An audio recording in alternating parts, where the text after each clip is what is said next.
So what are agent skills and why should people care about them? We'll start with Harold.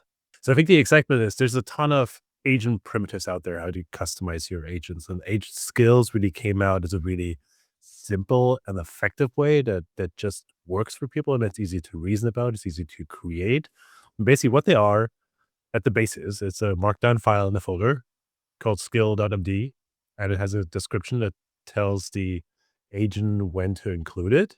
And then that means the agent, like, as it sees, like, oh, like this description cell tells me if I should look at this when I think about front end development, it loads up the skill. But then the magic is, so that's like one progressive disclosure aspect of agents, that they can figure out what they need at the time of running and then load it up. And that's agent skills has that kind of baked in as a primitive.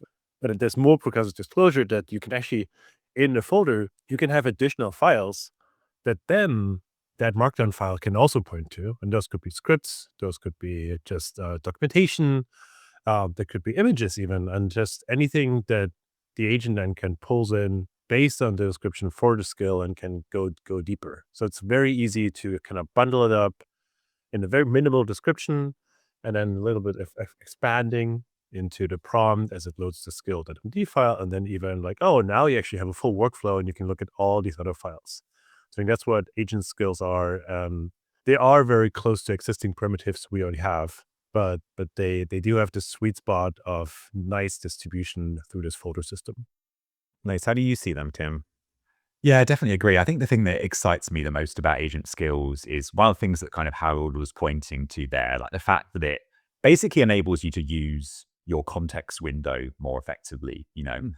I'm sure a lot of people here watching this are very familiar with that idea, but basically what context window is about is effectively like you can only send a certain amount of information to the agent and to the model. And after that, you have to start cutting things and truncating things and summarizing things. Up until now, probably, if you wanted to teach the agent how to do something, the solution you would be likely to reach for would be putting a load of stuff in your custom instructions. But then what you end up doing is like every single time you do anything in that project, then polluting the context window with a load of stuff that's just not relevant for the thing you're trying to do right now. Whereas with agent skills, what I can do is kind of create these little packages, these little boxes, that then gets pulled into the context window when I actually need it. So I can effectively balance across the two. So for me, what I would do is use custom instructions for things that are like basically going to be relevant every single time I use the agent. And then agent skills are a great fit for things that are a little bit more specialist,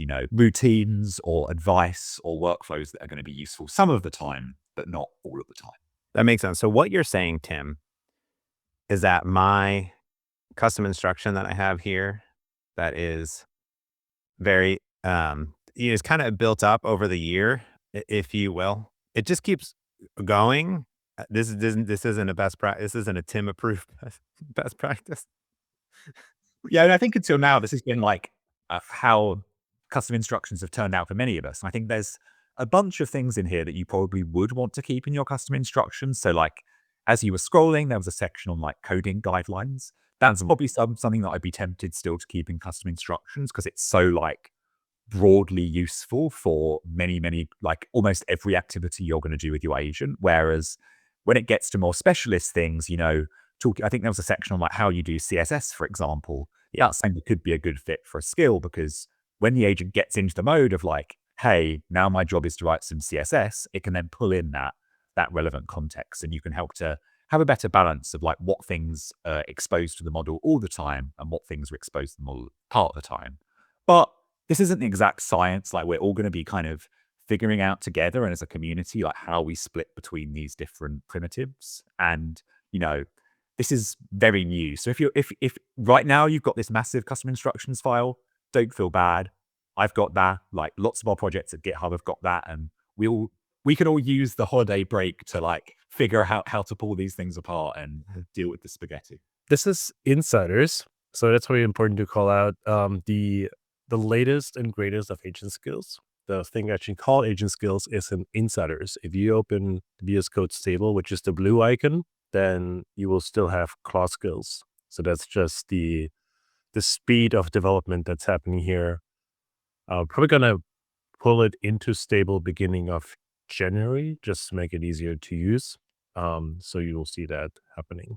So basically it's this use agent skills setting has to be checked. And then we're going to look into basically .github/skills, the Copilot folder and your user folder, and still look at cloud skills because that's kind of the ecosystem where people have skills right now.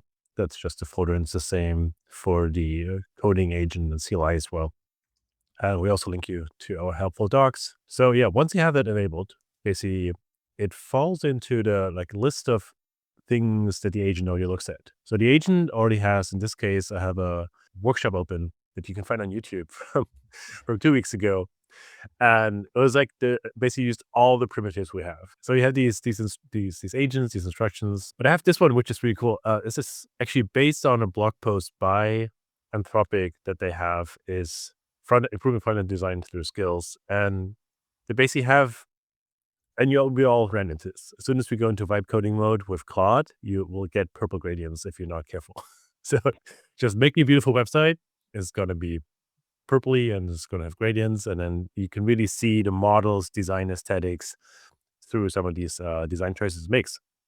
So this is just copied from this blog. And I love this prompting style of like kind of helpful prompting sitting next to like, hey, you tend to converge toward generic, like on distribution output and front design. This people call this AI slop. I'm sorry, but you do this. And so it's a really cool system. But then now that we have skills, this could be a skill. This is not something necessarily you need to have an instruction. It doesn't describe your code base. It's just like, this is how you make better code in general. It could be used maybe doing code review.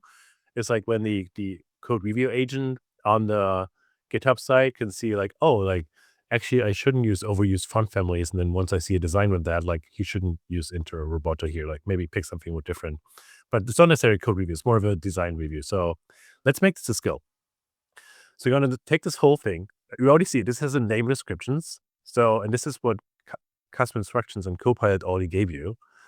So we can do it here. We can just copy this file and make it. We're in .github, so we can keep staying here and make a new folder, skills, and copy this in. Now we got to rename this to frontend design / skill.md. And we got the skill.